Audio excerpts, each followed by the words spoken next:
In 1945, a soldier stood in the ashes of the Third Reich and believed the war was over.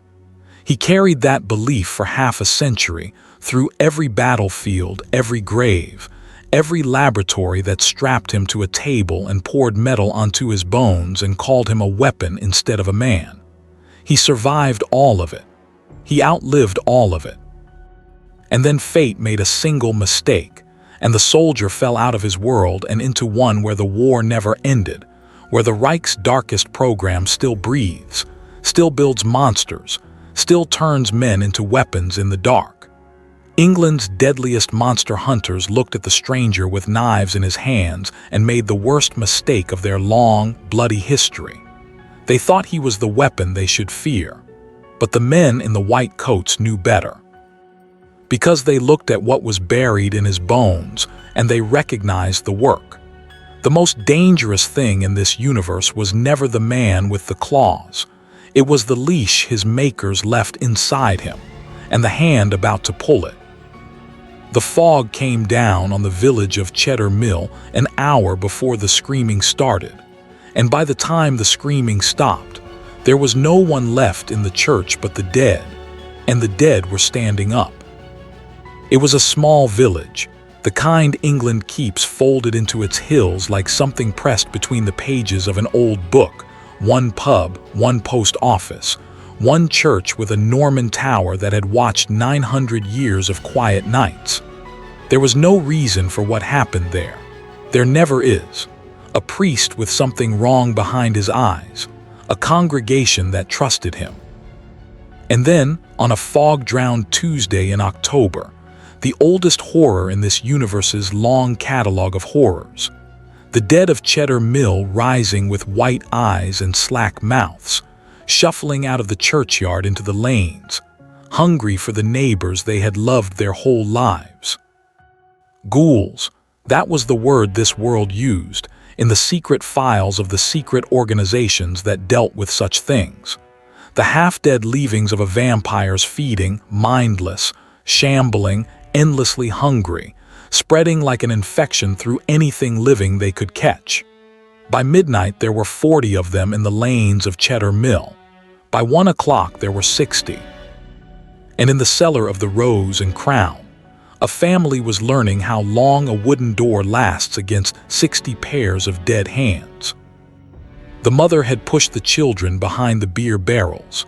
The father was braced against the door with a fire iron and the kind of courage that changes nothing, and the door was coming apart one plank at a time, dead fingers worming through the gaps, the moaning of the hungry dead filling the cellar like rising water. The youngest child was crying. The mother had stopped telling her not to. That was when they heard the other sound. It came from above, from the fog-drowned street, and it did not belong to the dead. It was a sound like nothing any of them had ever heard, a wet, rhythmic, tearing sound, punctuated by something metallic, snick, snick, that came again and again, moving through the moaning horde outside the way a scythe moves through wheat. The dead hands in the door gaps withdrew. The moaning changed pitch, confusion, if the dead could feel confusion. And then, one by one, in a horrible diminishing arithmetic, the moans began to stop. 60 ghouls, then 40, then 20.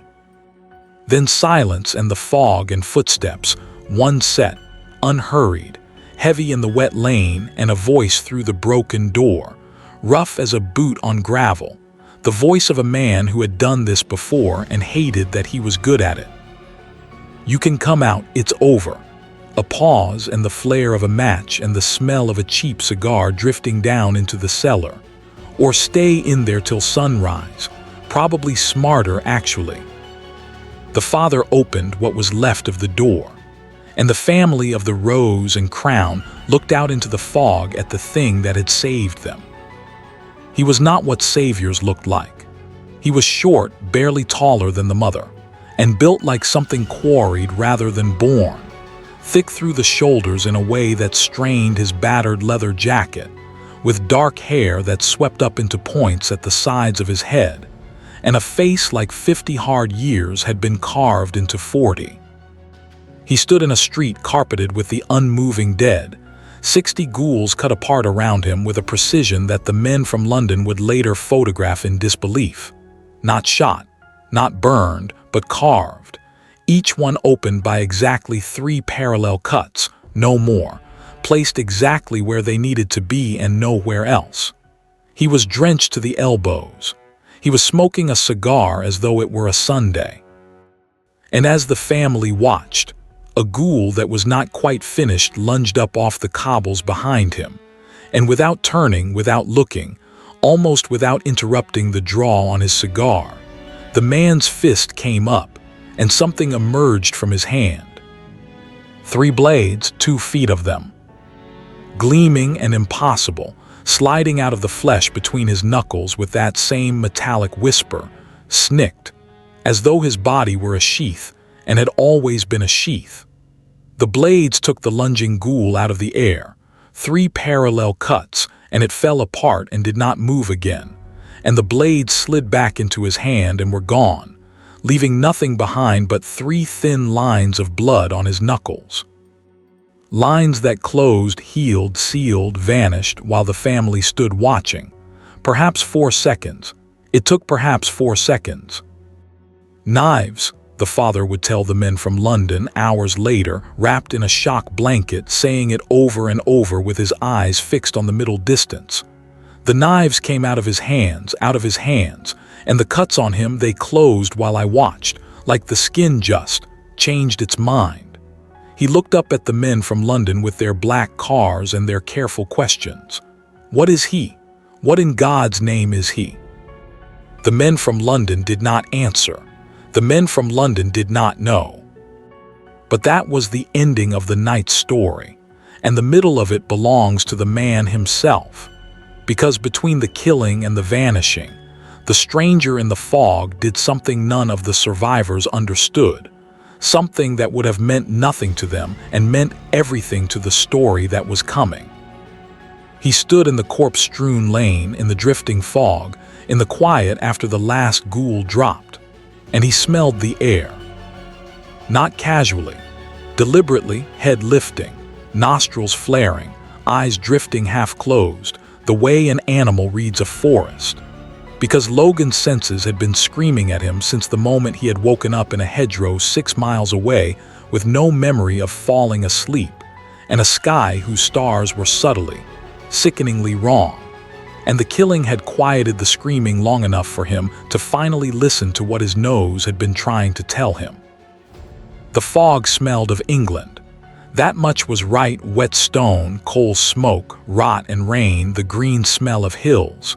He knew England. He'd bled in England.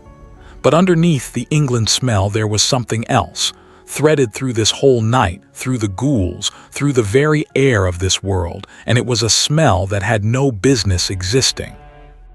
Formaldehyde, cordite, machine oil and antiseptic and cold metal and chemically treated blood, the smell of a laboratory that worked on living things. And beneath even that, faint and unmistakable, a specific, terrible signature his body knew better than his mind did. A smell his nightmares had preserved in perfect condition for over half a century.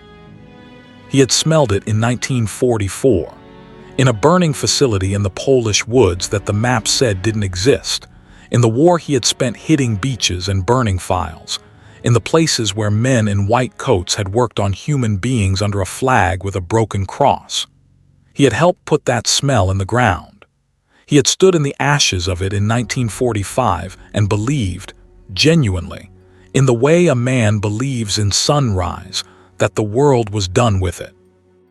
And here it was, in the fog of an English lane, in 1999, fresh. No, Logan said quietly to the fog, to the corpses, to the wrongness threading through the whole of this world he'd woken up in. The cigar had gone dead between his fingers. No, we finished that. We finished that. The ghouls, too, now that he read them properly, now that the fight focus had faded, the ghouls smelled wrong in the same direction. Not like risen dead should smell, not that he was an expert in risen dead, but like product, like something made. There was chemistry in them, engineering the fingerprint of process, the same fingerprint his own bones carried, the one he felt every time the metal moved under his flesh. He looked down at the carved dead of Cheddar Mill, and the oldest, coldest instinct he owned, older than the claws, older than the tables and the tanks, spoke a single word into the silence of him. Lab. Somewhere in this wrong-starred world, a laboratory was making monsters, and it smelled like the one he'd burned 55 years ago. He was gone before the black cars arrived. That was instinct too. Half a century of being hunted teaches a man to hear engines 3 miles off and be elsewhere when they arrive. And so, the stranger of Cheddar Mill walked out of the story the way he had walked in. Through the fog, alone, leaving nothing behind but 60 carved corpses, one shaking family, and a mystery that landed on the desk of the most dangerous woman in England before the sun was fully up. The men from London worked the scene until dawn. They were not police, though their identification said otherwise. They were quiet, thorough, unshockable men from an organization whose name appeared in no public record, the Royal Order of Protestant Knights, the Crown's secret blade against the things that moved in the dark. The Helsing organization. They had cleaned up 100 ghoul outbreaks. They had a procedure for everything found at such scenes. They had no procedure for this. 61 ghouls, the field commander reported in the gray light into a secure line to London. All destroyed, not by us. A pause and the sound of a man choosing words carefully because the woman on the other end of the line did not tolerate imprecision. Blade work, ma'am, all of it. Every ghoul cut the same way, 3 parallel wounds, identical spacing placed, surgically. 61 ghouls, ma'am, in what witnesses describe as under 4 minutes, in fog, in the dark, alone. Another pause. No blades recovered. Witness testimony says, and I'm aware how this sounds, the weapons came out of his hands, retractable, metallic, and the subject exhibited rapid regeneration. Wounds sealing in seconds. Faster than, ma'am, faster than anything in the registry. Faster than reported behavior for Iscariot's regenerator. The line was silent for a moment. Description, said the voice from London. A woman's voice, cold and precise, the kind of voice that had inherited a war at 12 years old and had never once flinched from it since. That's the other thing, ma'am. Witnesses put him at 5'3", civilian clothing, smoking a cigar.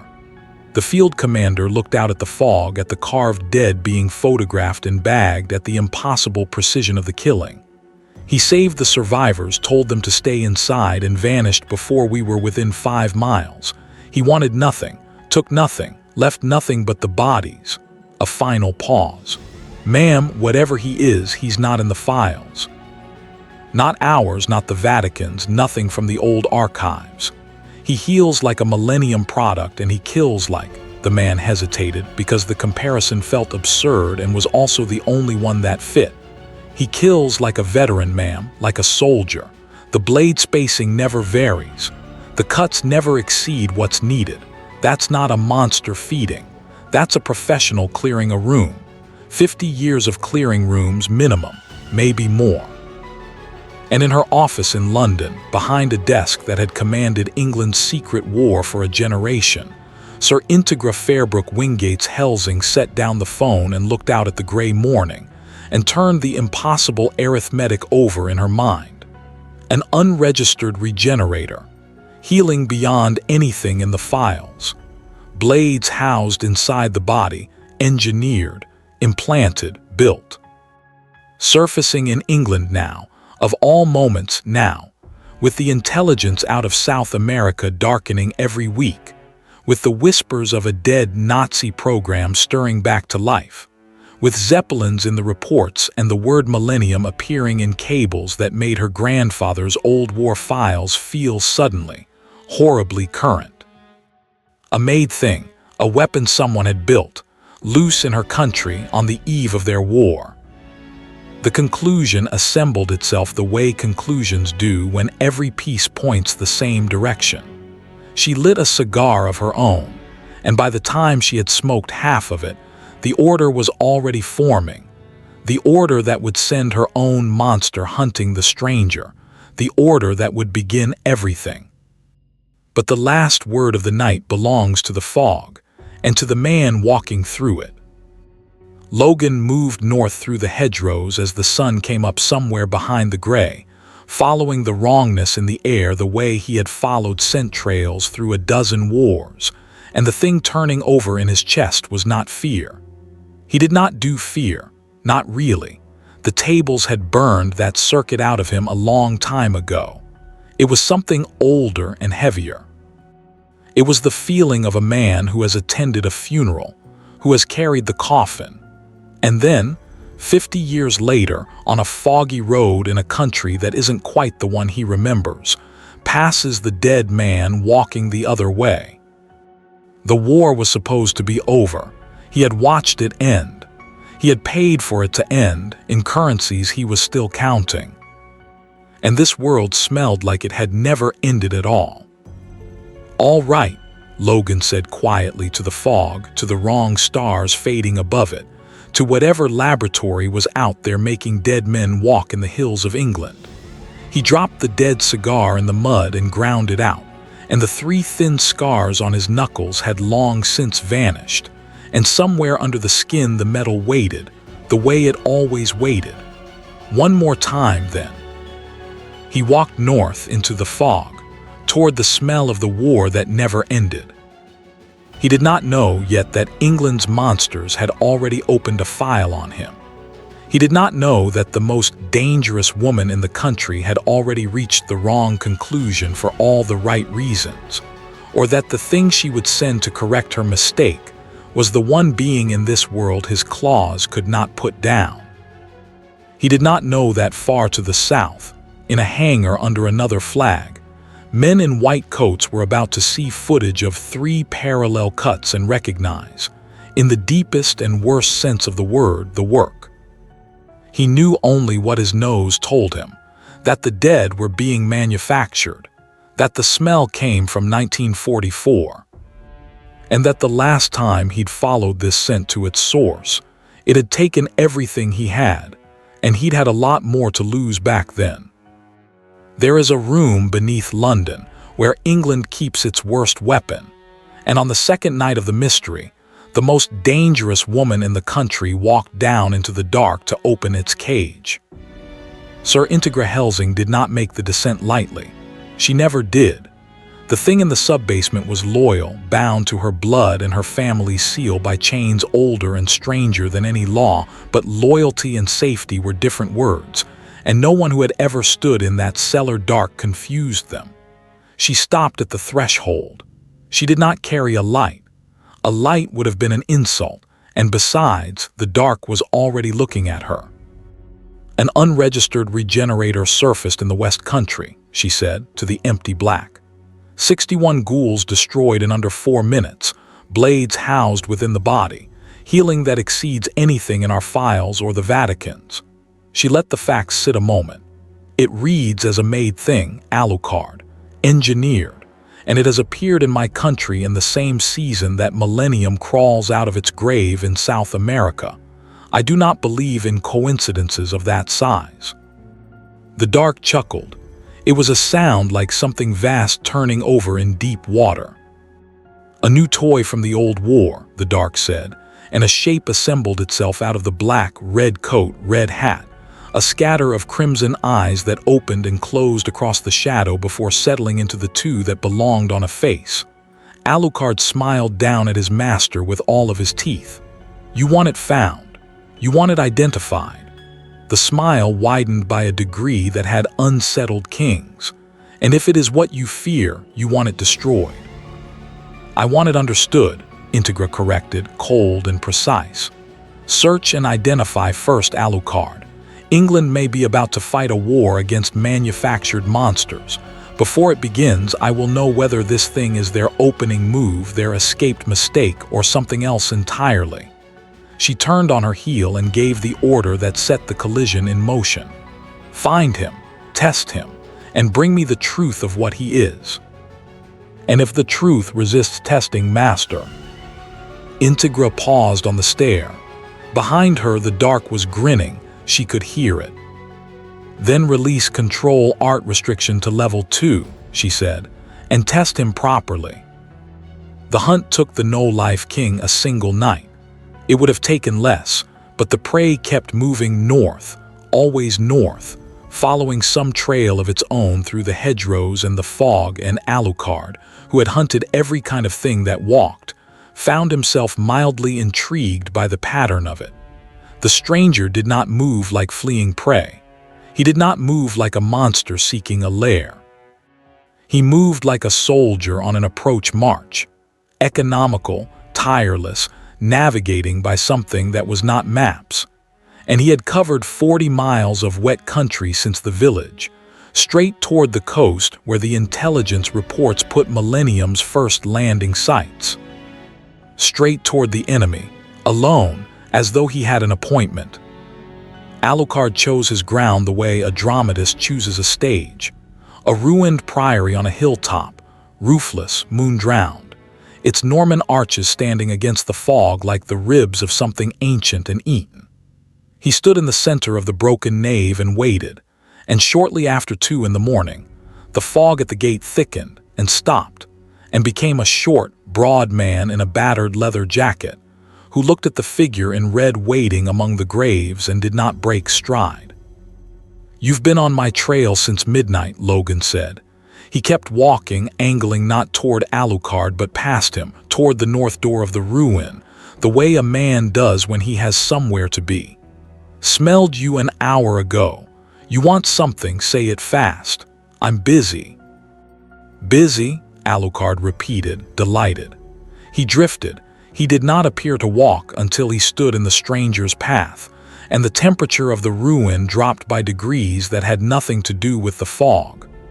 Up close, his senses told him what the files could not, and what they told him made the ancient thing behind his eyes lean forward. The stranger smelled of blood and cigar smoke and half-healed wounds, and of metal everywhere threaded through the whole of him, and of chemistry deeper than any modern lab, and beneath all of it of years. Layers and layers of years packed down like sediment. Not a vampire's years, something else. Something Alucard had never smelled on a living man. Busy walking toward the coast, toward the Zeppelins and the men from the old war. "Either you are one of theirs, little soldier, returning home to its makers," the red eyes kindled, "or you are the single most interesting thing to enter this country since I did." "Not one of anybody's, Lo." Gan said, "Move." "Make me," said the No-Life King, and drew the casual and shot him through the heart. What followed, the files of the Helsing organization would later record in the dry language of after-action reports, and the dry language would fail entirely, because what happened in the ruined priory that night was not a battle in any sense those files had words for.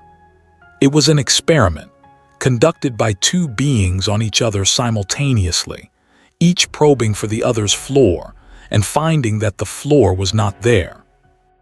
The casual round took Logan off his feet, a shell designed to erase vampires, delivering force that had ended everything it had ever been aimed at, and he rolled through a gravestone, shattering it, and came up with the wound already closing and the claws already out.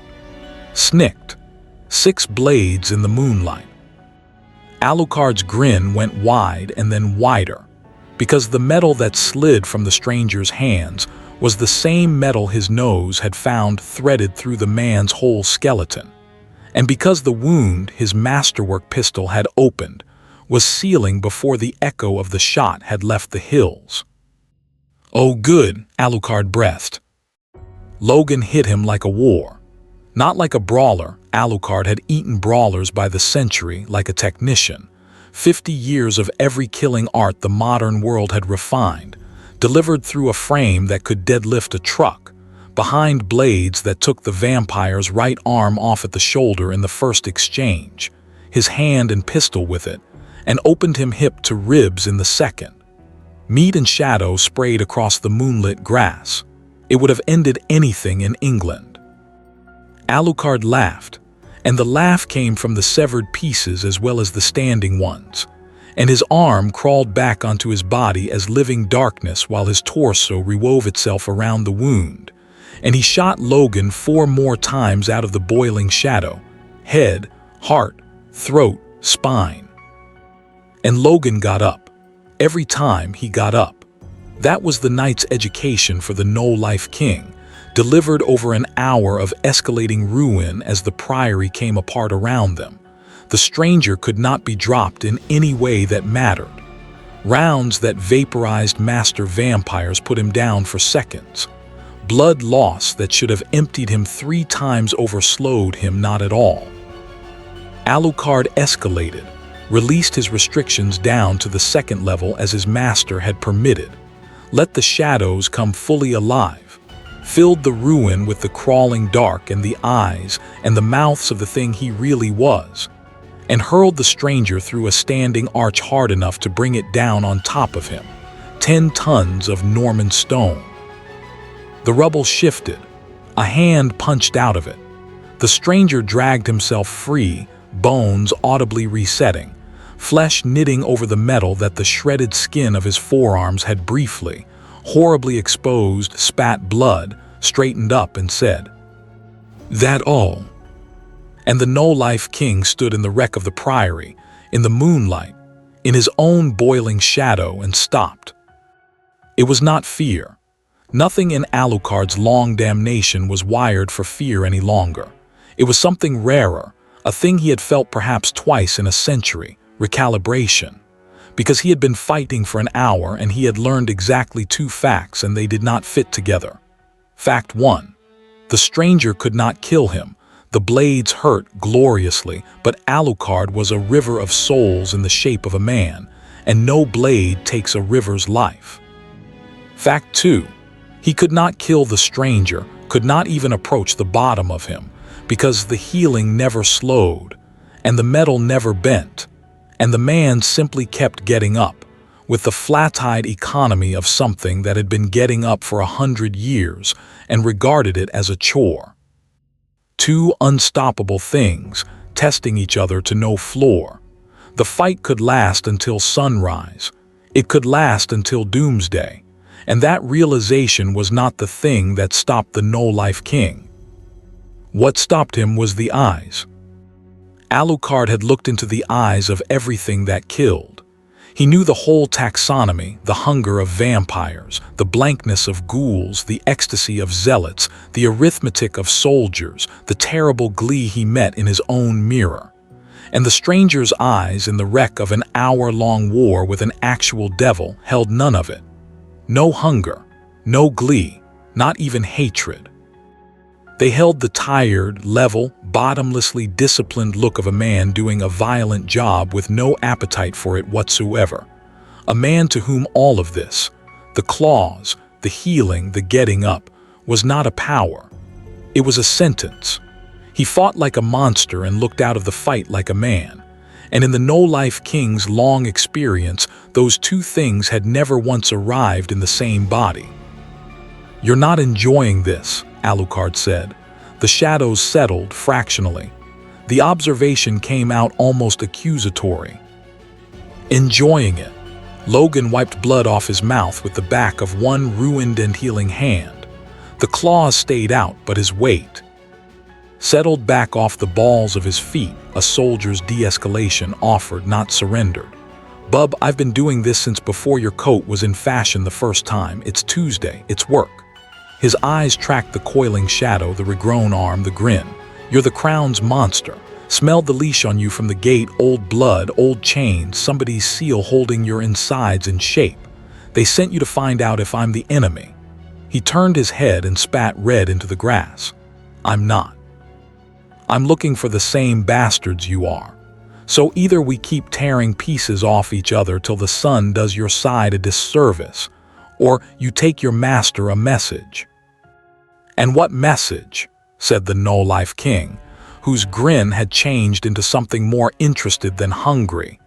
"Does the little soldier send the most dangerous woman in England? Tell her the men she's about to fight tried to make things like me once in the last war on my side of the fence and hers." The claws slid home, snicked, and the moonlight found the scars on his knuckles closing for the 100th time that night over metal that was going nowhere. "Tell her I've burned their kind of laboratory before. And tell her—" He was already walking north past the devil, toward the coast, the appointment, the smell of 1944. "She can have the message for free. The war costs extra." Alucard let him go. That fact alone would occupy Integra for a full minute of silence in the report that followed. The no-life king granted release to level 2, let the target walk.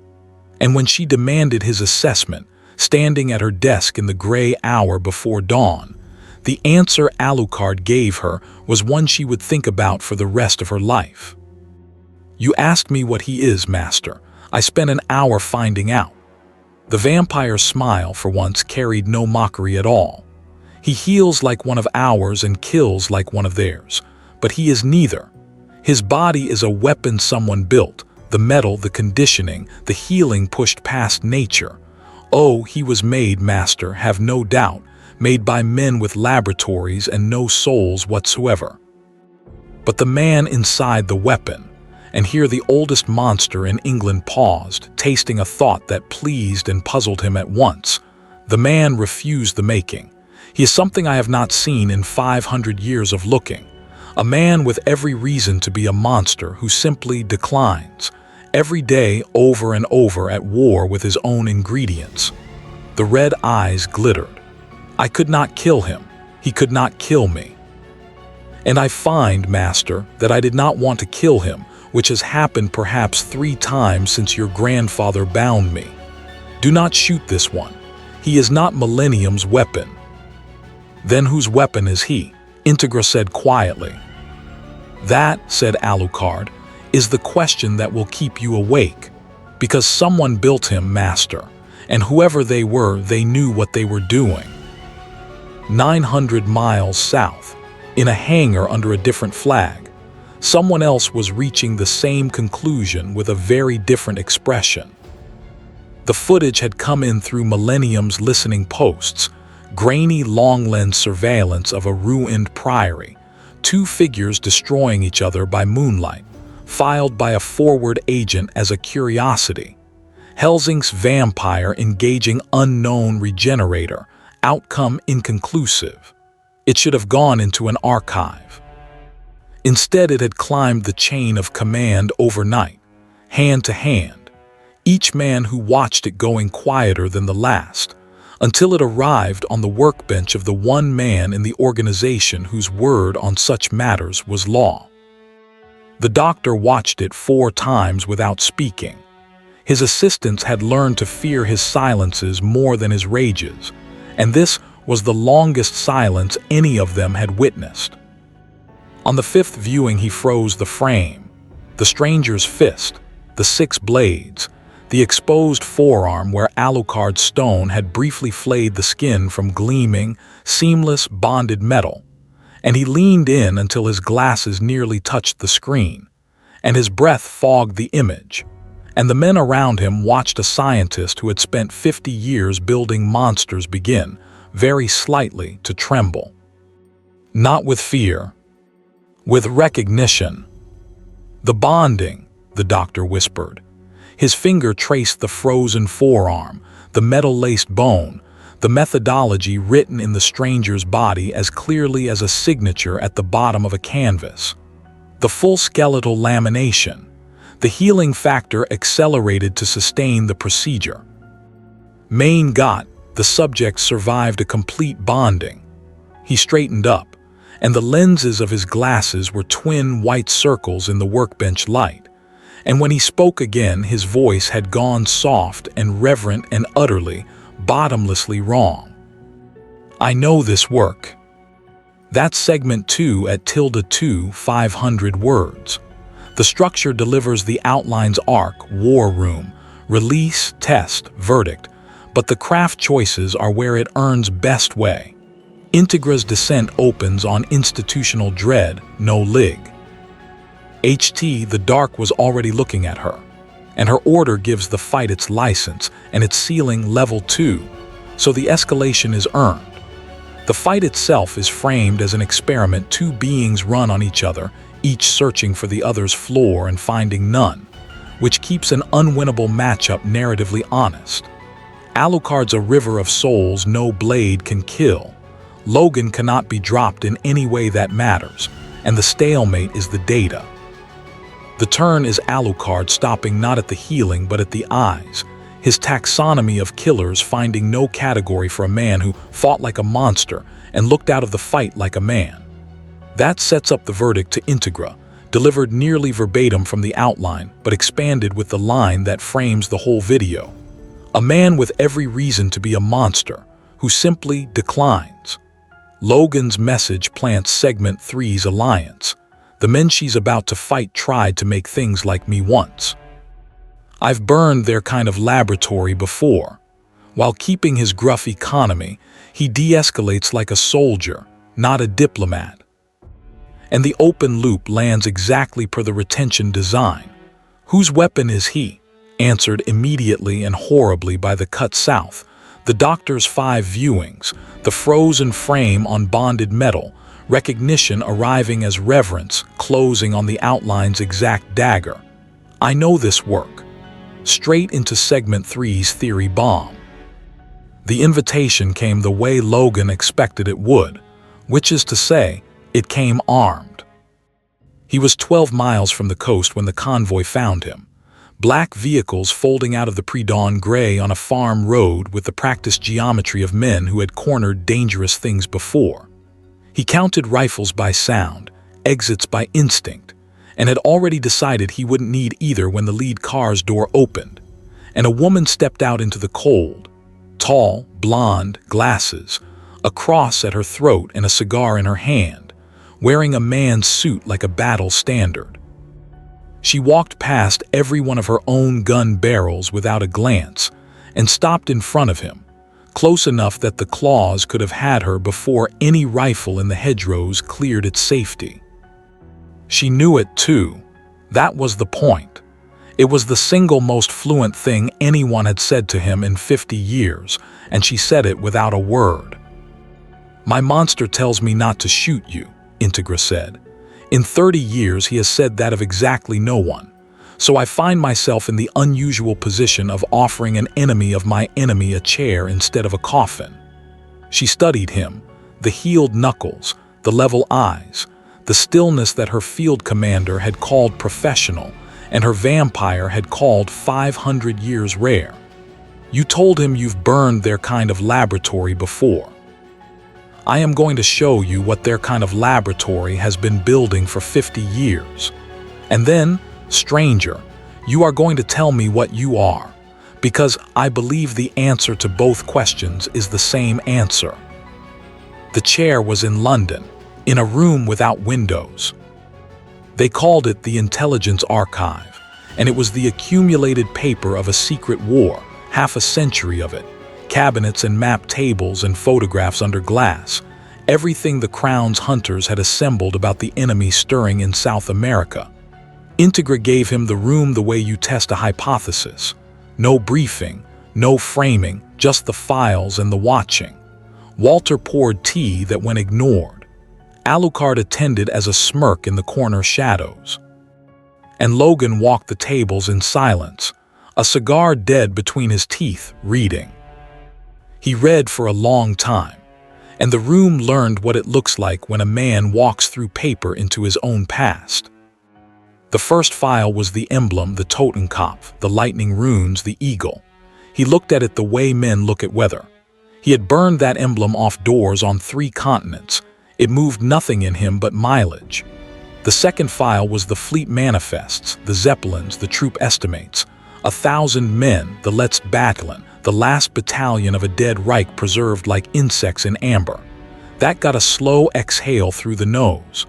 Old enemies who wouldn't stay buried, that was Tuesday too. It was the third file that stopped him. Medical schematics. Autopsy photographs of Millennium's artificial vampires, the manufactured dead, opened on Helsing's tables, and beside them magnified the recovered hardware, small implanted chips seeded through the bodies, annotated in a Helsing analyst's careful hand. Control architecture. Chips define the subject's status, behavior, intent, and aggression. Subject compliance is total. The soldier cannot refuse. The cigar came out of Logan's mouth very slowly. "Talk me through this one," he said. His voice hadn't changed. Something underneath it had. "Their production line," Integra said, watching him with the attention she usually reserved for ordnance. "Millennium does not recruit its army, it manufactures it. Volunteers or not, processed into artificial vampires. The chips govern them. Obedience is built into the flesh at the point of creation. 1,000 soldiers, and not one of them capable of disobeying because the capacity was removed on the table." She drew on her cigar. "My grandfather burned their first facility in 1944 in Warsaw with the help of the thing smiling in that corner. We believed the program died there. We were wrong.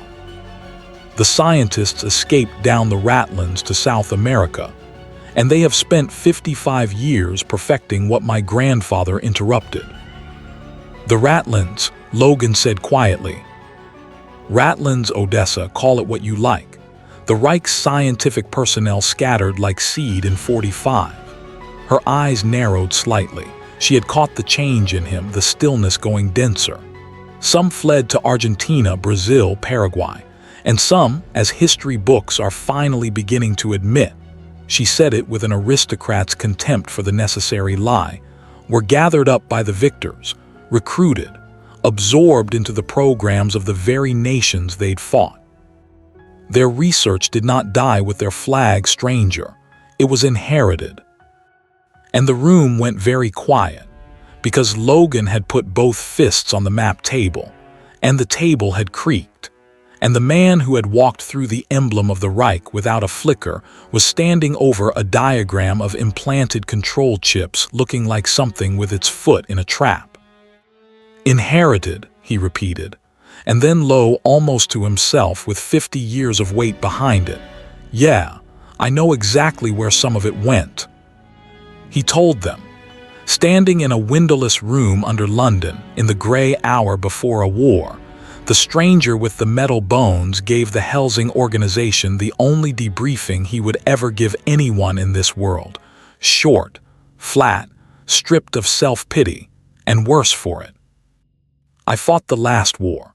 Your side of it and mine, my world had won too, same flag, same camps, same men in white coats doing arithmetic on human beings.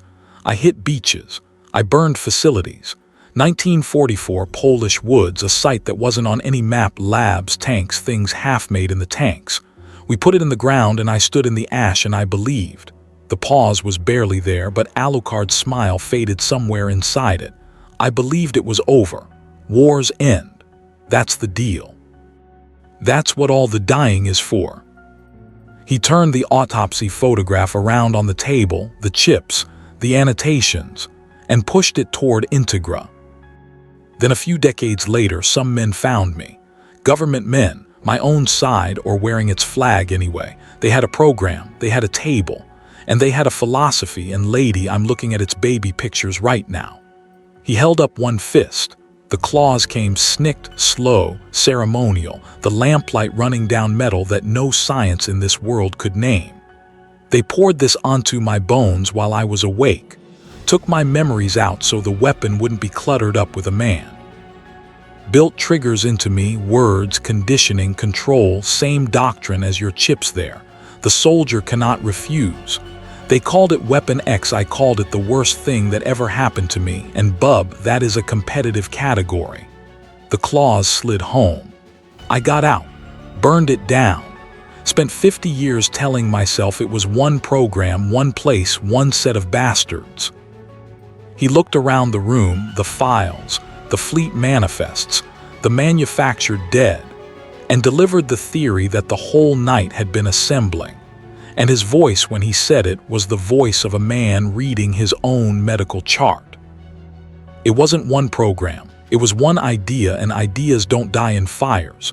The men who built that, he nodded at the chip schematics, and the men who built me trained in the same church, same methods, same worship of the leash. Your Nazis ran to South America and kept the faith. Mine got hired and kept it too. Different flags, same fathers. He straightened up, and the last line came out quiet and hard as the metal in him. I didn't fall into a foreign war, Sir Helsing. I fell into the family business. For a moment, nobody in the room breathed smoke or spoke.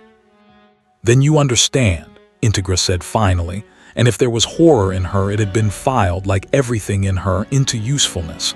Why I cannot let you walk to that coast alone, not because I doubt you'd hurt them. She stubbed her cigar with surgical finality. Because you are a finished product of their theology, stranger, the thing their whole church has been trying to build for half a century, and I have just watched you learn it. If I were the major, I would not send soldiers to kill you. Her eyes were very steady. I would send collectors. Let 'em come, Logan said. They will, said Alucard from his corner, sounding delighted about it. And 900 miles south, in the hangar of a fleet preparing for war, they already were. The doctor had not slept. His assistants marked it in the way one marks a change in weather, the workbench lamp.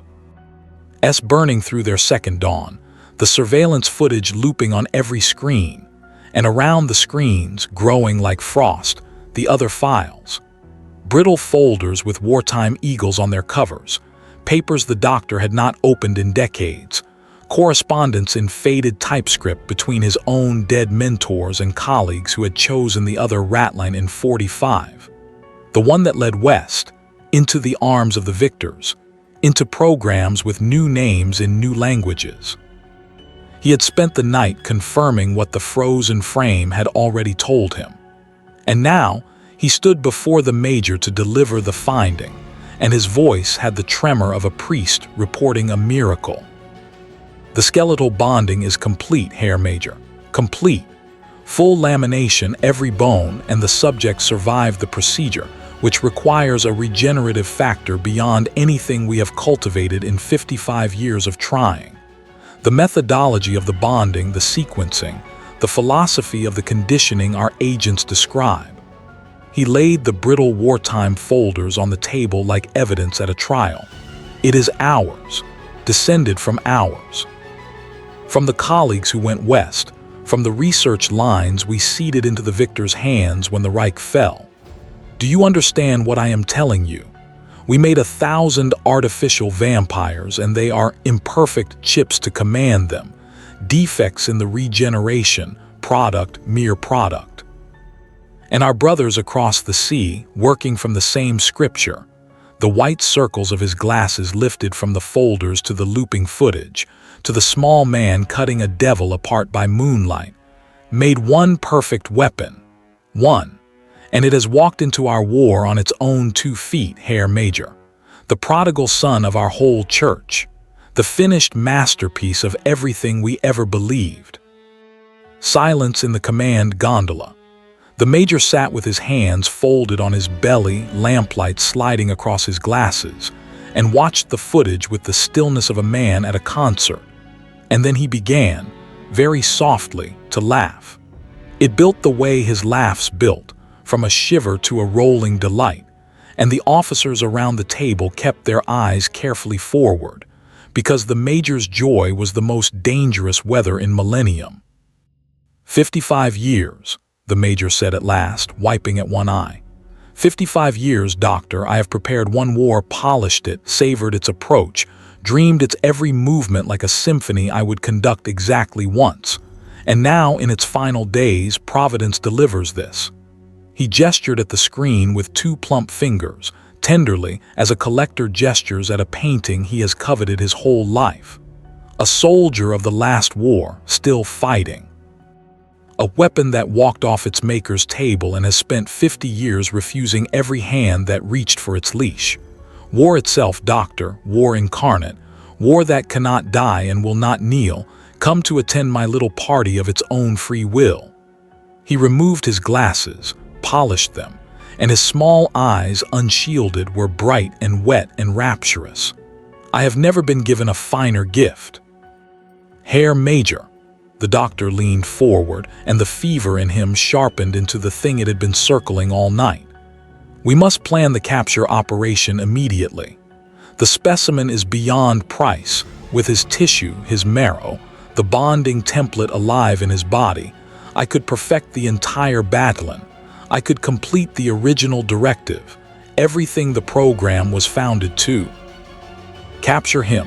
The major's eyebrows rose in gentle, dreadful amusement. "Doctor, you watched the same footage I did. Helsing's devil spent an hour failing to put him on the ground. What precisely do you propose to send men? Nets. He is the finished weapon, we build the unfinished kind.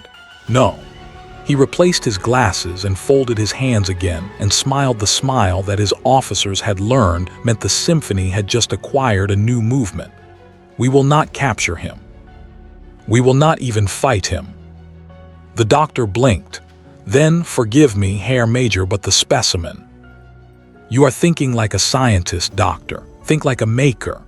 The major turned back to the screen, to the small, unkillable man walking north through the fog toward them, and his voice dropped into the register he otherwise reserved for describing the war itself, soft, loving, obscene.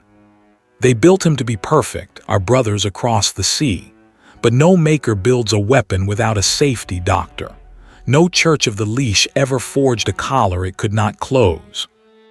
Somewhere inside that perfect body, underneath the scar tissue and the burned memories, our brothers left behind the thing they always leave behind."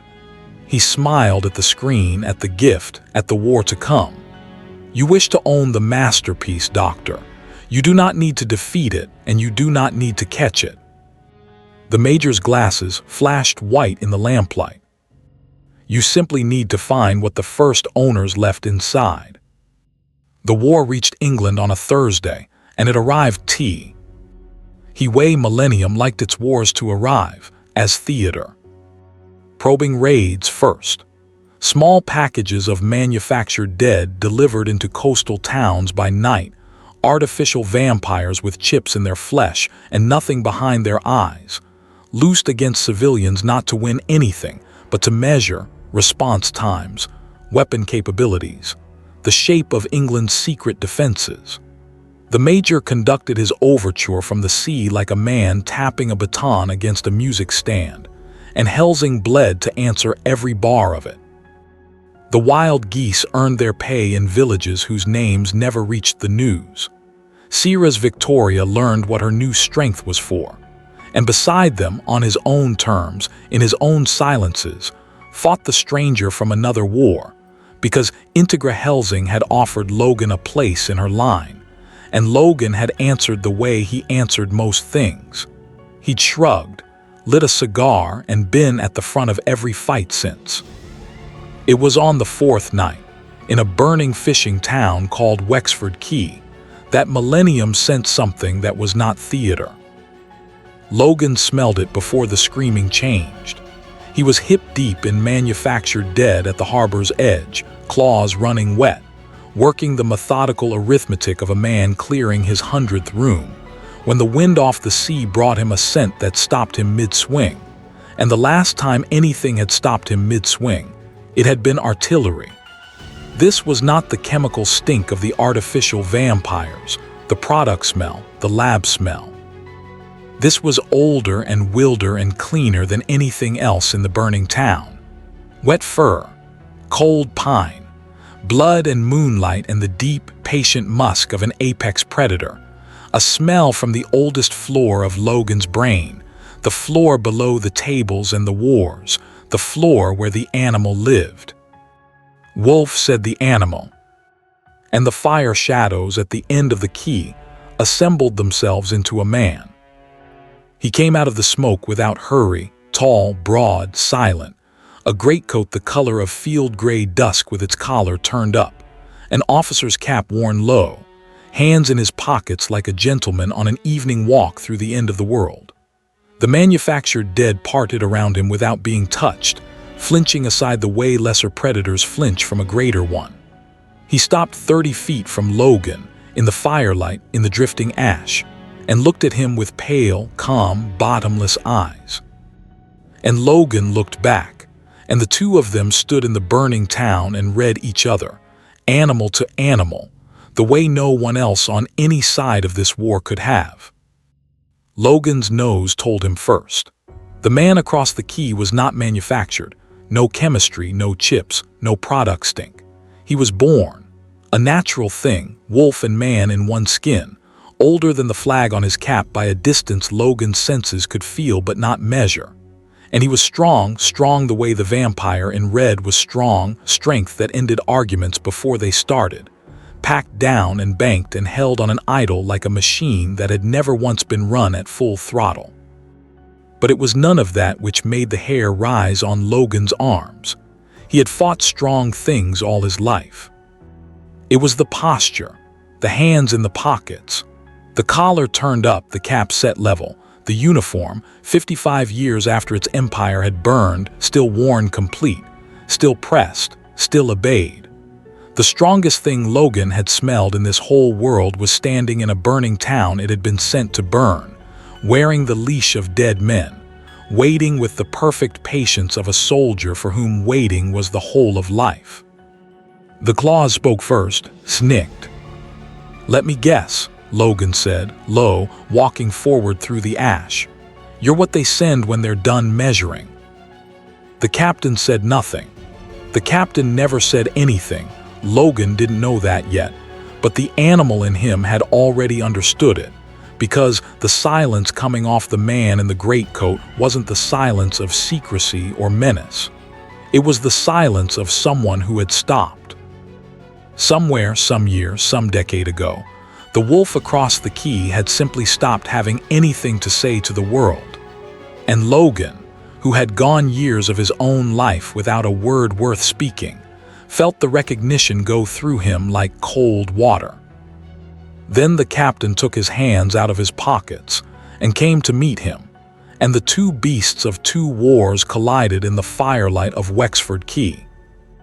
No one else saw most of it.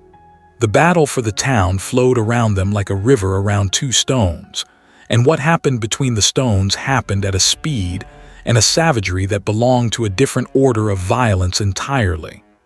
The captain fought the way the wolf fights, total commitment, immaculate economy, blows that came off the pivot of his whole body and landed like vehicle collisions. His first strike put Logan through the wall of the harbor master's office.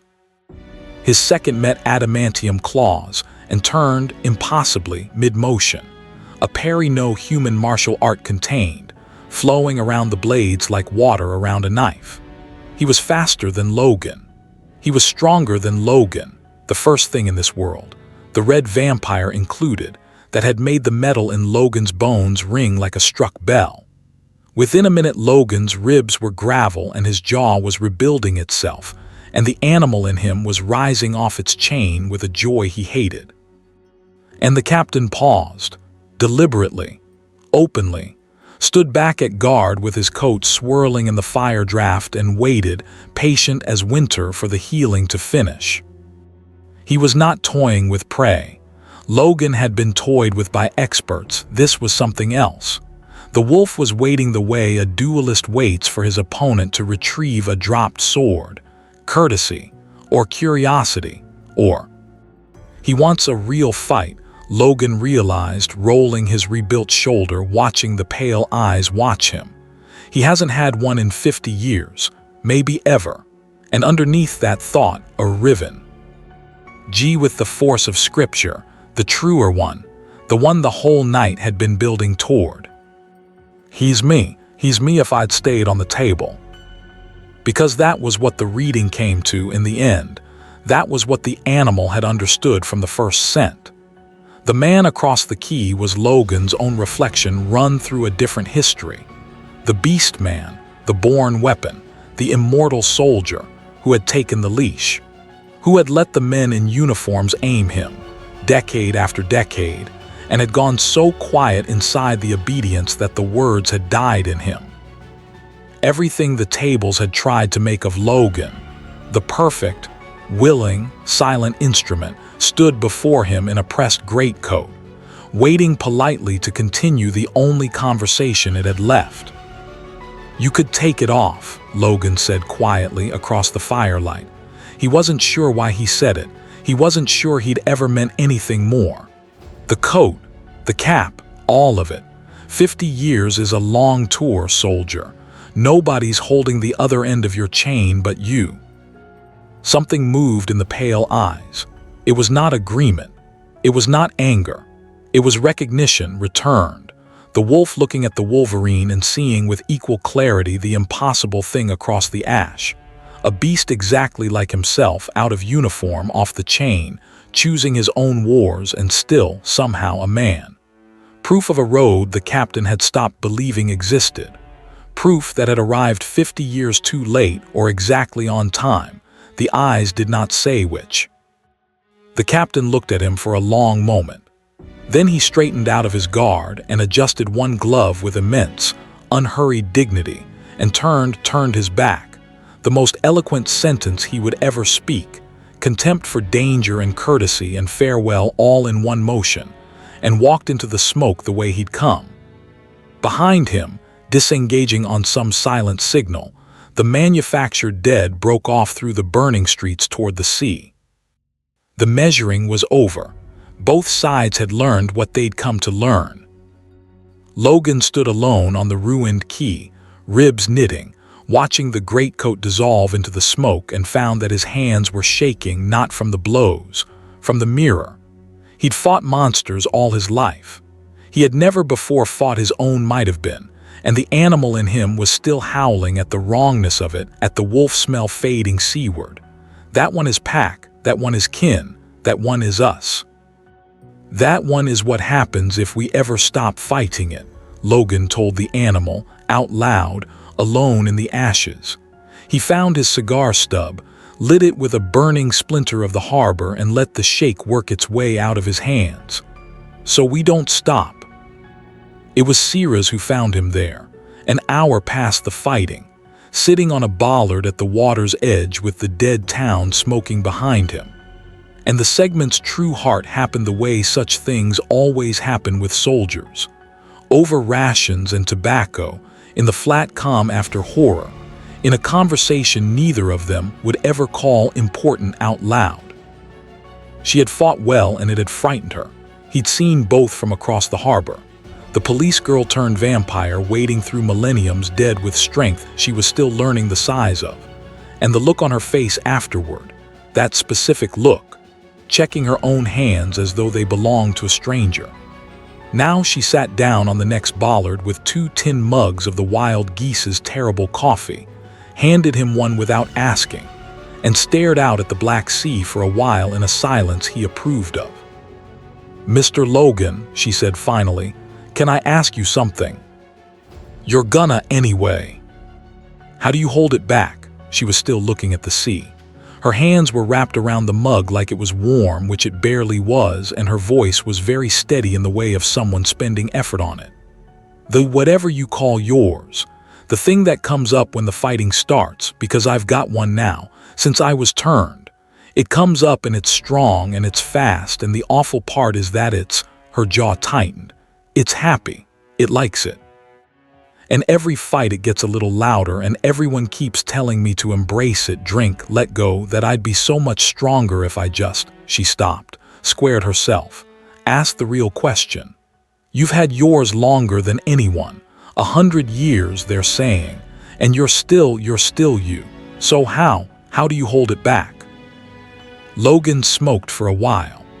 On the water, the fires of the town laid down long red roads toward the horizon, toward the fleet somewhere out in the dark, toward the wolf who'd taken the leash. "You don't," he said. Sierras looked over at him. "That's the part they never tell you, kid. You don't hold it back, can't. It's not a door you brace, it's not outside you, it's you. Mine's me. Yours is you now, the new part, and it's never going away, and every fight it's gonna be right there in the cockpit with you, reaching for the stick. He tapped Ash into the harbor, so you don't waste your life trying to lock it out. You just decide every day, every fight, every time it reaches, who's driving. He looked at her then, and whatever was usually banked behind his eyes was open, just briefly, just for her. 100 years of the exact fight she was 3 weeks into. Some days that's easy. Some days it's the hardest thing a person can do. You'll lose small pieces of ground and take them back. That's the job. That's the whole job. Not being something that doesn't have a monster, being the one who drives. Sierra stared at him. Then she looked down at her own hands around the tin mug, and slowly, deliberately, she stopped checking them for a stranger. "Who's driving?" she repeated softly, like a soldier memorizing a map reference. "Every day," Logan said. "You never get to stop deciding. That's the price." He drained the terrible coffee and stood and looked out at the red roads on the water and added quieter, mostly to himself, in the direction the wolf had gone. "And God help you if somebody else ever gets their hands on the wheel." 900 miles south, somebody else's hands were closing on exactly that. The doctor had left the fleet. It was unheard of. His laboratory was the flagship. He had not willingly stepped off it in a decade, but what he hunted now could not be found in his own archives. And so, a Millennium Courier plane had carried him through neutral airspace to a bank vault in a city that asked no questions, where the organization kept its deepest inheritance. The papers of the brothers who went west. 50 years of quiet correspondence. Stolen carbons, smuggled microfilm, the professional courtesies of a scattered church. The Western programs writing home, colleague to colleague, in the terms of men comparing translations of a shared scripture. He had been reading for 30 hours. His assistants had stopped offering him food. And at 4 a.m. by the vault's clock, in a folder of microfilm stamped with the name of a program called Weapon Plus, subsection X, the doctor stopped turning pages. The schematic was labeled in English, but the doctrine underneath was in his mother tongue. He could feel it, the accent of the method, the fingerprints of the fathers. A neural map, a conditioning architecture. Trigger sequences, auditory, linguistic, a scent key, layered beneath engineered amnesia like mines beneath a garden, designed to survive memory loss, designed to survive the subject's escape, designed by men who had always known their masterpiece might one day walk off the table and disappear into the world. Contingency was the church's oldest sacrament. The collar was built before the wolf. The doctor's hands, for the first time in 50 years, were perfectly steady. "They never removed it," he whispered, to the vault, to the microfilm, to the small, unkillable man an ocean away who had spent half a century believing he was free. The lamplight made white circles of his glasses, and behind them his eyes were wide and wet with the purest joy his ruined soul could still produce. The joy of a locksmith reading the maker's own diagram of a lock, the whole world believed unpickable. The conditioning, the triggers, the leash. He began very carefully to photograph the pages. They never removed it. It is still inside him. On the 9th day of the war, the guns went quiet, and only one man in England understood what the silence meant. It did not descend gradually. Millennium simply stopped, the probing raids ceasing between one night and the next, the manufactured dead withdrawing to the fleet, the Zeppelins holding station out past the horizon like storm clouds that had decided to wait. After 8 days of bleeding, England's secret war went silent, and in the Helsing war room the silence was read the way tired defenders always read a pause, as breath, as fear even. The raids had cost Millennium dearly. Alucard alone had unmade hundreds of their soldiers. Perhaps the Major's appetite had finally met its arithmetic. The Round Table's analysts spoke, cautiously, of a disrupted timetable. Walter poured tea into the exhaustion, and the maps got redrawn, and somewhere in the careful machinery of the defense, hope, a quiet, professional, deniable hope, began to circulate. Integra did not share it. She stood at her window through the small hours smoking down cigar after cigar, because she had studied the major the way one studies a disease, and nothing in the disease's history suggested it paused to breathe. But it was Logan, 3 floors below in the armory, cleaning weapons he didn't need with the ritual patience of a man keeping his hands busy, who named the silence for what it was. "They're not regrouping," he told Siras, who had taken to spending the sleepless hours in the armory two nocturnal creatures orbiting the same lamplight. He didn't look up from the rifle he was reassembling for the 3rd time. "Regrouping has a sound. Supply Rue. NS calm chatter movement. This is nothing. This is held breath." His hands worked the metal in the quiet. "Hunters go silent for exactly one reason, kid. It's not because they're scared of you." "Then what?" "It's because they've found their shot. The bolt went home with a clean, final sound, and they're waiting for you to walk into it." He was more right than he knew, and the shape of the shot at that hour was being rehearsed 900 miles south, in the laboratory gondola of the flagship Deus Ex Machina, where the doctor had not slept in 6 days and had never in his long, ruined life been happier. The vault's microfilm had come home with him, and what it contained was not merely a weapon. It was, to the doctor's eyes, scripture, the Western Brothers' masterwork, the complete conditioning architecture of the program called Weapon X, photographed page by patient page. And reading it, the doctor had wept, actually wept, at the craftsmanship of it. Because the men who built the perfect weapon had understood from the first hour what every maker in their shared church understood, that a weapon which cannot be killed must, above all things, be steerable. The healing factor would defeat any bullet. The adamantium would defeat any blade. And so the makers had built their controls where no enemy would ever find them and no battle could ever break them. Beneath the memory, beneath the scar tissue, in the deep architecture of the subject himself. Trigger sequences. The doctor traced them on the schematics like a pilgrim tracing relics. Auditory keys, specific tonal patterns, calibrated to the subject's own neural mapping. Linguistic keys command phrases in a particular cadence, a particular order, words that bypass the man entirely and spoke directly to the weapon. Even a scent key, chemical and cruel, woven in as a fail-safe. Layer upon layer of buried obedience, engineered to survive trauma, to survive amnesia. Designed, the notations made clear, to survive the subject's escape. The brothers who went west had always known their masterpiece might one day walk off the table. They had built the leash first, and the wolf around it. "The chips," the doctor murmured to his assistants who had learned to be furniture. "We implant afterward, crude, external, a collar bolted on. But this," his finger rested on the neural map, trembling with reverence, "this is a collar grown into the soul. 50 years he has walked free, our prodigal masterpiece. 50 years believing the table was behind him." The white circles of his glasses lifted to the workbench, where his true labor of the 6 sleepless days sat spooled and waiting.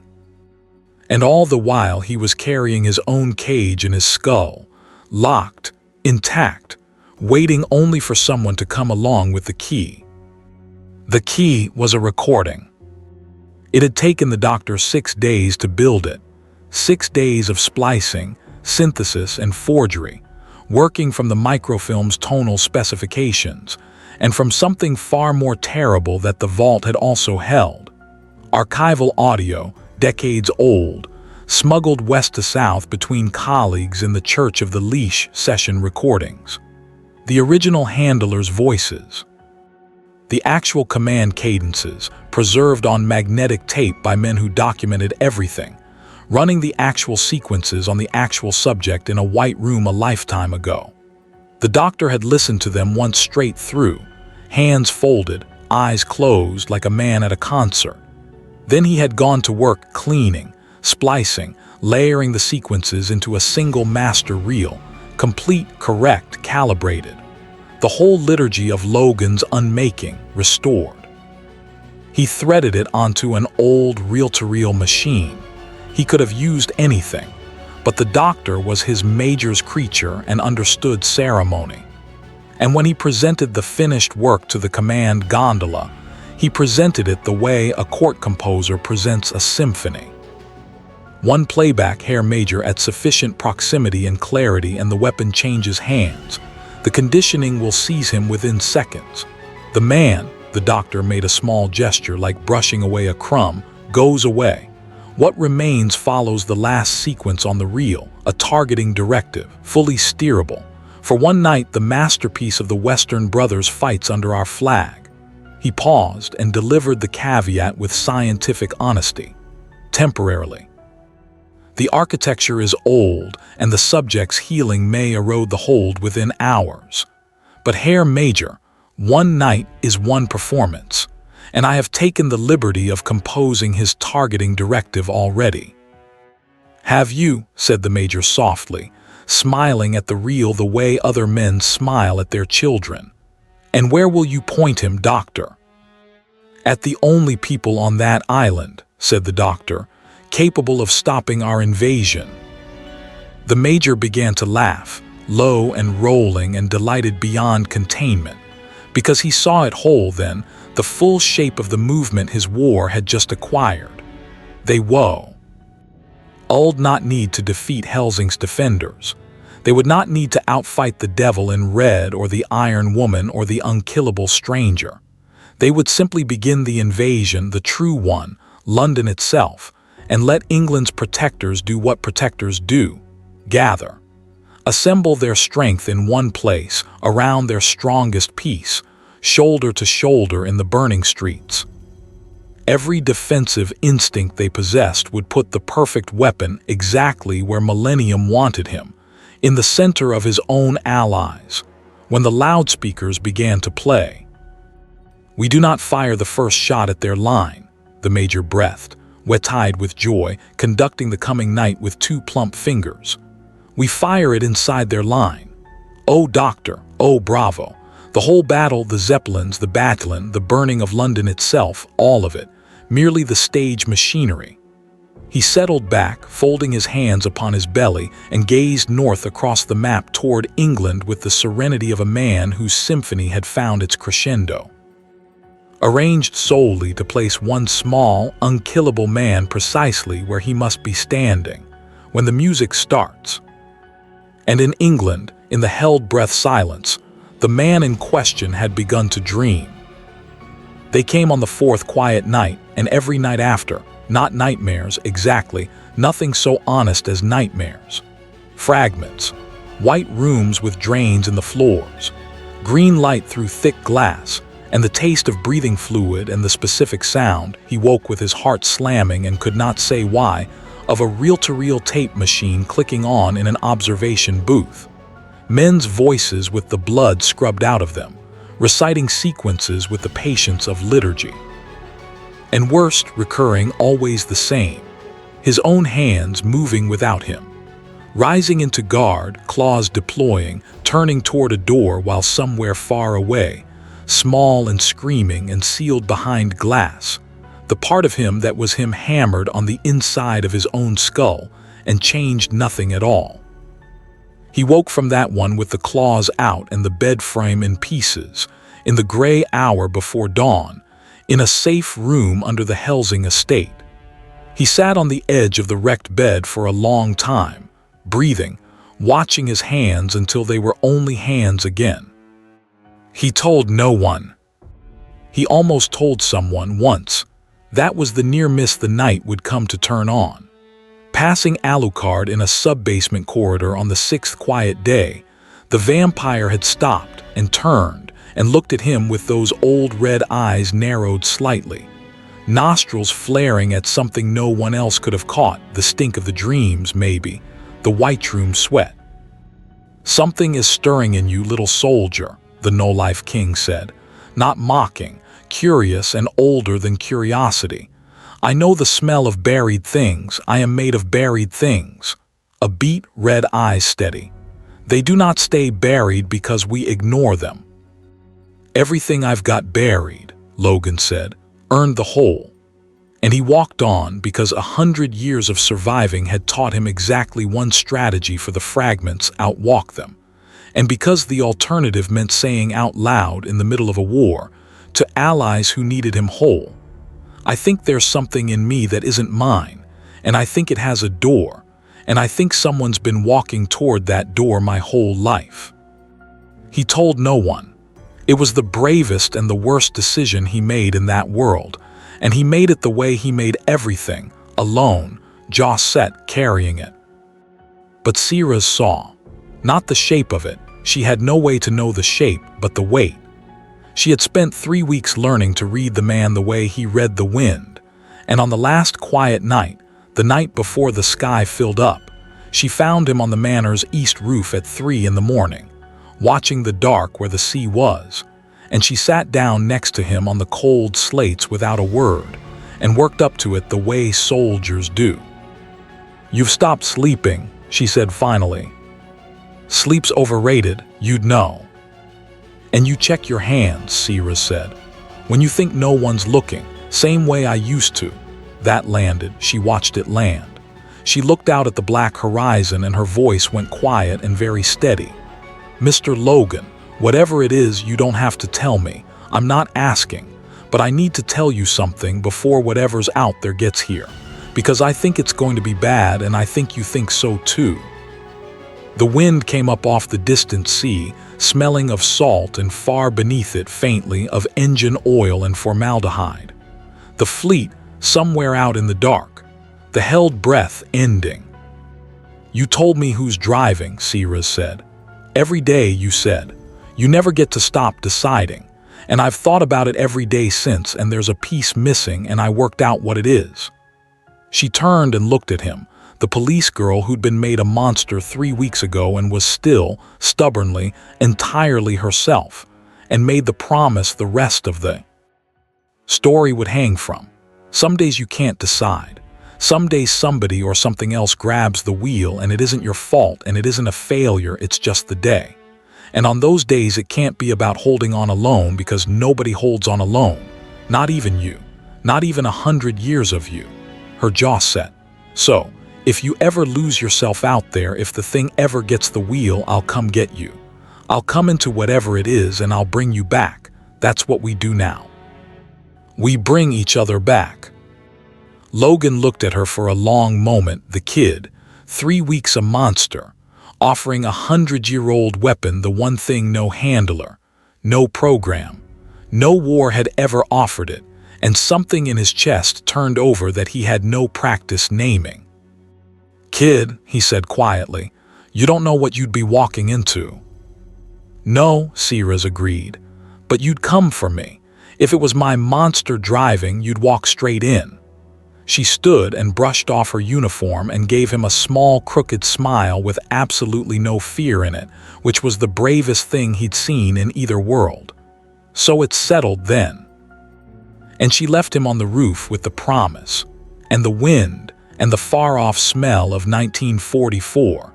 And neither of them heard, in the words "I'll come into whatever it is," the exact shape of the door she had just promised to walk through. The sky filled up the next evening. It came out of the sunset like the end of the world arriving by appointment. The fleet, the whole fleet, zeppelins darkening the red horizon in their dozens, and beneath them the sea lanes crawling with landing craft, and London's early warning network lighting up board by board until the entire map of England's defense burned amber and red. The Major had stopped measuring. The invasion, the true one, the city itself, began at 6:47 on a Friday evening, and by 7:15 the first V1s were falling on the Thames, and the manufactured dead were coming ashore in their hundreds, and every asset the Crown's secret war possessed was converging on the capital, exactly as protectors do, exactly as planned. Helsing gathered. The wild geese gathered. Alucard went south grinning through the fire, and Integra took her war room to condition red. And at the front of it all, first into the burning streets, walked a short, unkillable man with metal in his bones, taking up position at the center of the defense, shoulder to shoulder with his allies. Exactly where he was wanted. High above the burning city, in the command gondola of the Deus Ex Machina, the doctor stood at the loudspeaker master console with the old reel-to-reel machine cradled in his arms like an infant. Below him, London burned in patterns, herding patterns, funneling patterns, the stage machinery of a symphony disguised as an apocalypse. And on the tactical display, the small amber dot of the masterpiece moved deeper into the center of his own gathered friends. The doctor threaded the reel with steady hands, checked the levels, looked to the major. The major, gazing down at the burning stage with tears of joy standing in his small, bright eyes, lifted one hand and let it fall. "Play it," said the major. London burned the way the major had always dreamed it would burn, in movements, in phrases, in fire arranged like music. And for 1 hour, one single hour, the defenders of England were winning. That was the terrible thing history would never record. They were winning. The alliance that had been forged in a windowless archive room held the burning streets like a blade held its edge. Alucard was a storm of shadow and laughter loose among the landing craft, unmaking the manufactured dead by the company. The wild geese fought from barricade to barricade with the profane poetry of professionals earning the worst money of their lives. Integra ran the defense from the forward command post like her bloodline had been bred for exactly this night, which it had.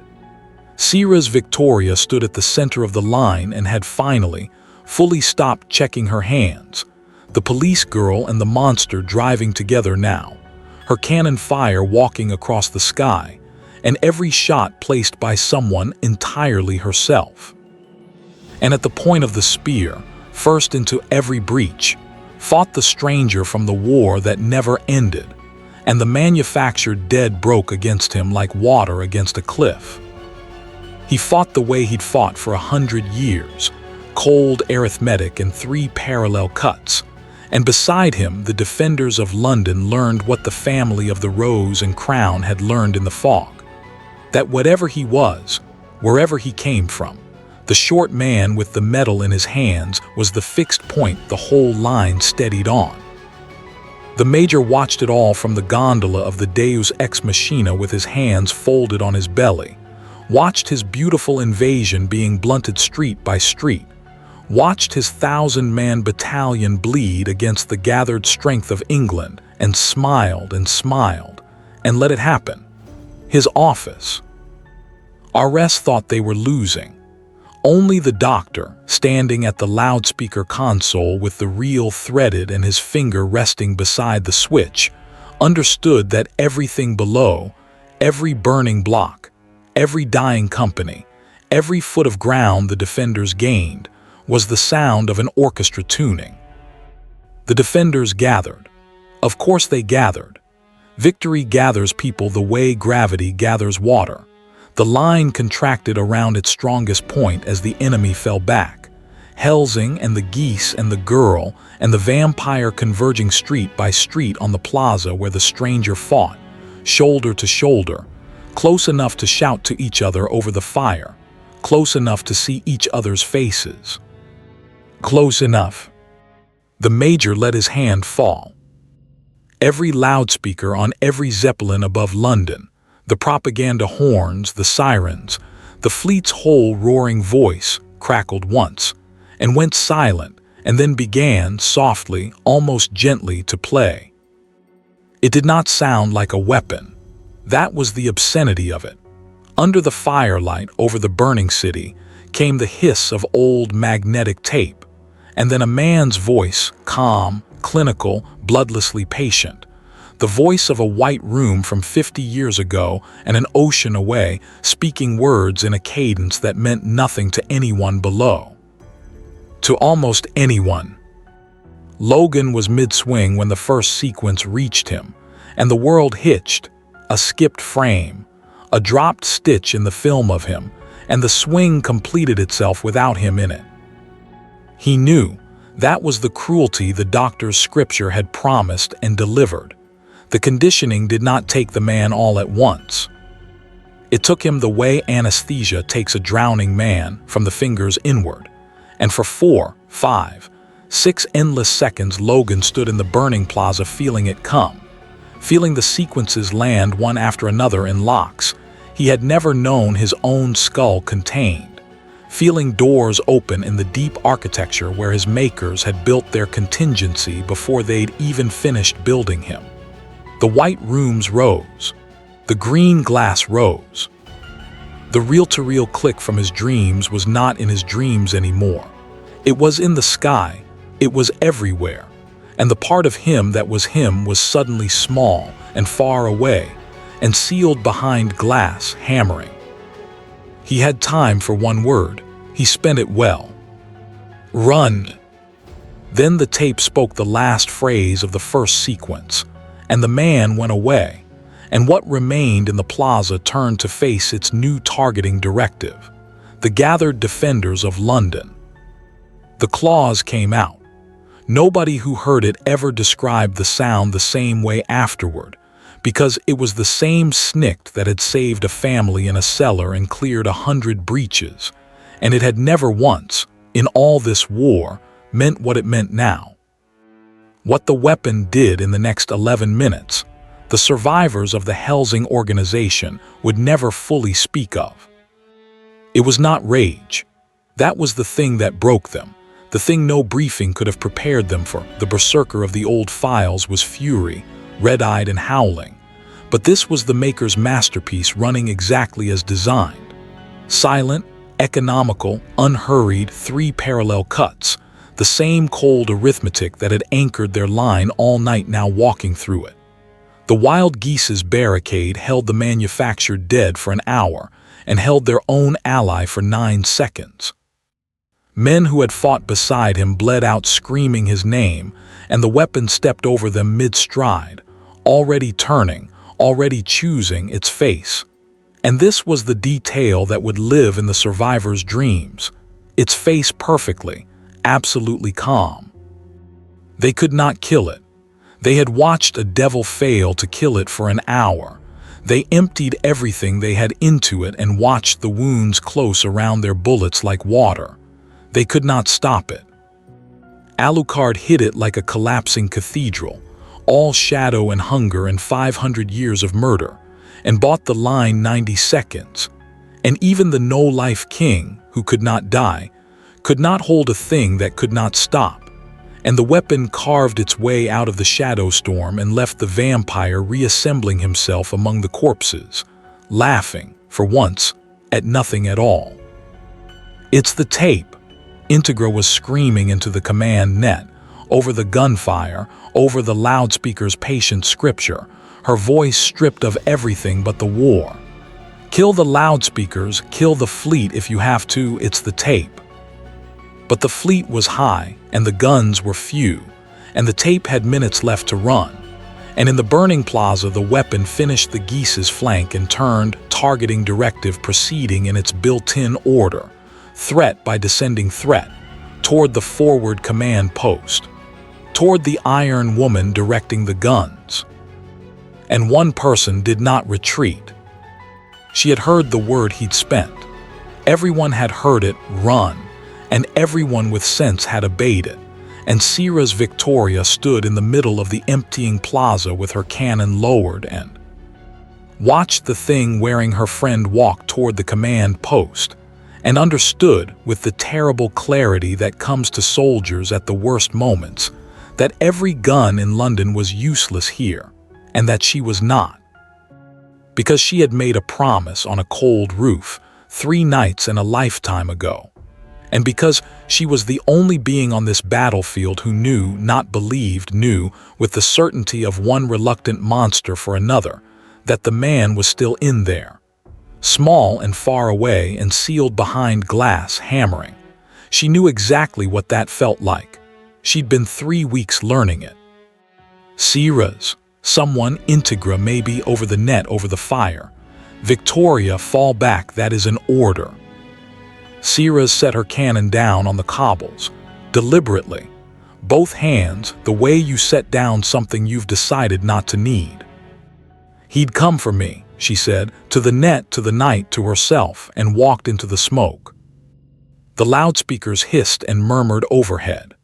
The fires laid long red light down the plaza, and the small figure of the girl walked into it, empty-handed, toward the weapon that had killed 40 men in 11 minutes. And high above, in the gondola, the major leaned toward the glass with tears standing bright in his small eyes, because even he, even the connoisseur, had not dared to hope his symphony would be given a movement like this. She talked the whole way. That was what the command net recorded, and what the survivors could never bear to replay. Sierra's Victoria's voice, steady and warm and utterly without fear, walking into the red. "Mr. Logan, it's me, it's Sierra's." The weapon turned. "I know you're in there. I know exactly where in there you are. I've been there, remember, 3 weeks ago. Somebody else's hunger in the driver's seat and me hammering on the glass. Step, step. So here's what's going to happen. You're going to remember the roof. You're going to remember what I said. Nobody holds on alone. You taught me the first half and I taught you the second, so don't you dare pretend you weren't listening." The weapon closed the distance the way it closed all distances. "And I'm not running, because that's the deal, that's the whole deal. We bring each other back." The claws came up, and for one instant, the instant the survivors would argue about for the rest of their lives, the instant that was either everything or nothing, the weapon hitched. A skipped frame. A dropped stitch. The calm face flickered, and something small and far away hammered on the glass hard enough to shake it, and the killing stroke that should have taken her head wavered. Overhead, patient as liturgy, the tape spoke the next sequence. "Logan," Sierra said, very softly, close enough now to see his eyes. "Who's driving?" The plaza fires roared. The loudspeakers murmured. And the command net recorded 4 more seconds. Her voice, beginning his name again, the sound of the claws, and then nothing that anyone would ever willingly listen to, and then silence. High above, the reel ran to its end, and clicked and flapped, and the doctor lifted the needle with the gentleness of a man closing a hymnal. The weapon stood alone in the plaza for a moment longer, awaiting a next directive that did not come. Then the architecture, starved of its scripture, began to lose its grip, the healing factor eating the conditioning the way it ate everything, exactly as the doctor had predicted, hours compressed by trauma into minutes, and the calm went out of the killer's posture, and the claws slid home, and the man came back from far away, and behind the glass, and the glass broke, and Logan folded onto his knees in the firelight like a puppet whose strings had been cut all at once. The red haze receded slowly. It always receded slowly. He knelt in the burning plaza with his head down and his breath sawing, and became aware of the world in pieces, the fires, the distant guns, the loudspeakers gone silent, his own hands. His hands were wet. His hands were holding something.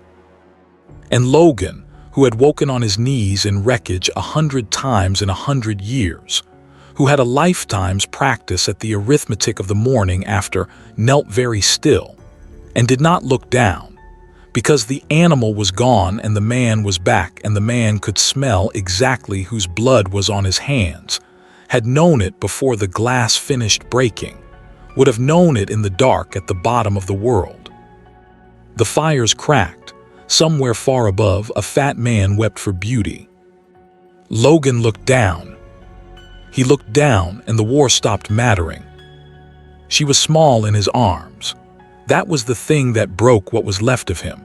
Sierra's Victoria, who had waded through millenniums dead like a red tide, who had stood at the center of a burning line without flinching, was small, police girl small, 3 weeks a monster small, and she lay in the arms of the weapon that had killed her with her eyes half open and no fear in them at all. She had walked into the smoke empty-handed because he would have come for her. She had kept the promise all the way to the end of it. He knelt in the burning plaza and held her, and did not howl, and did not rage. And that was how the survivors who saw him knew that something far worse than the berserker had just been born in the firelight. Because what rose out of Logan when he finally rose was not the animal. The animal was grief-struck too, howling somewhere down in the dark of him, "Pack, pack, we killed Pack." What rose was older and colder than the animal. It was the soldier. The thing 100 years of war had actually built, underneath everything the laboratories thought they'd built. He laid her down gently. He closed her eyes with 2 fingers wet with her blood. And he stood in the red light and turned his face up toward the fleet, toward the loudspeakers, the gondola, the fat man weeping for beauty. And the survivors watching said afterward that the burning city went quiet around him, the way a courtroom goes quiet before the sentence.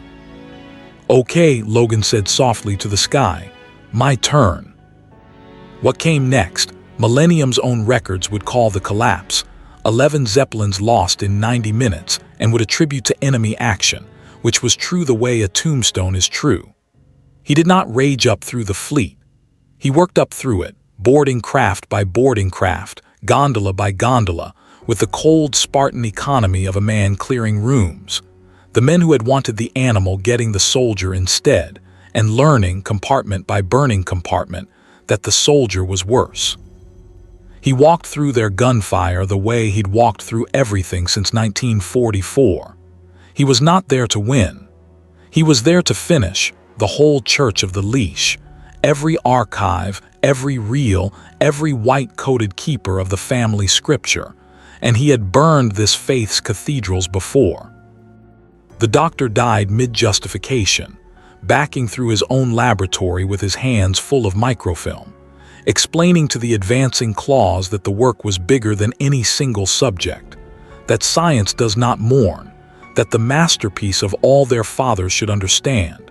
And the masterpiece said nothing at all, and the claws went through the microfilm first, and then the machines, and then the man and the fire took the archive of the brothers who went west, every page, every reel, every recorded word of the liturgy that had unmade him.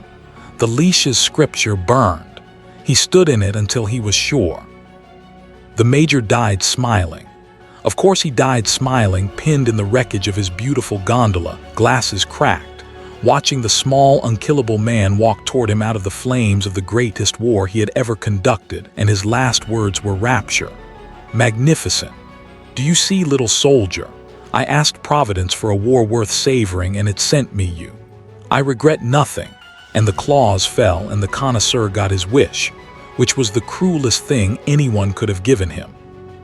The captain was waiting on the last burning deck. He was not blocking the way. That was the first thing Logan understood coming out of the smoke. The wolf stood at parade rest in the firelight with his cap set level and his greatcoat swirling, and he had removed his gloves and folded them and set them on the rail. 50 years of silence, and the gesture said everything the man had left to say. The masters are dead. The war is over, and you are the only being alive who understands what I am and what I am owed. You could just take it off, Logan said one last time quietly across the fire. The coat, walk away, it's finally empty, that uniform. The captain looked at him and smiled, the first and only smile, and shook his head slowly with immense dignity. "Some of us stayed on the table too long, brother. There is only one way off it now. Do this for me." And he came forward, wolf shape rising through the man shape like the moon through clouds. One last fight, real and total and free, and Logan gave him what the whole leashed century had owed him. It was quick. It was clean. The wolf died off the chain, in the firelight, at the hands of his own might have been, and Logan knelt by the body a moment and closed the pale eyes the way he'd closed hers. "Run free, soldier," he said. "Somebody should." Alucard found him at dawn on the shoreline, London smoking behind them, the fleet a red ruin raining slowly into the sea. The no-life king looked at the man for a long moment, and then removed his hat and bowed, low and slow and without one atom of mockery. The monster's salute, 500 years rare. "She knew what she was walking into," Alucard said. "She went anyway. Do not insult her by carrying it as your kill. It was theirs, and they are ash." "Doesn't help," Logan said. "No," Alucard agreed. "It never does." In her office, Integra Helsing wrote 3 lines in a file and closed it forever. Threat neutralized. Asset unidentified. He was never. Here, and on the gray shoreline, the man who could not die stood a while at the water's edge, then turned north, into the fog, the way he'd come, carrying the one grave no healing factor would ever close. They built a weapon that couldn't be killed, and the only thing it couldn't survive was what it did. Somewhere in the fog, a man walked on, deciding every day the way he taught her who was driving.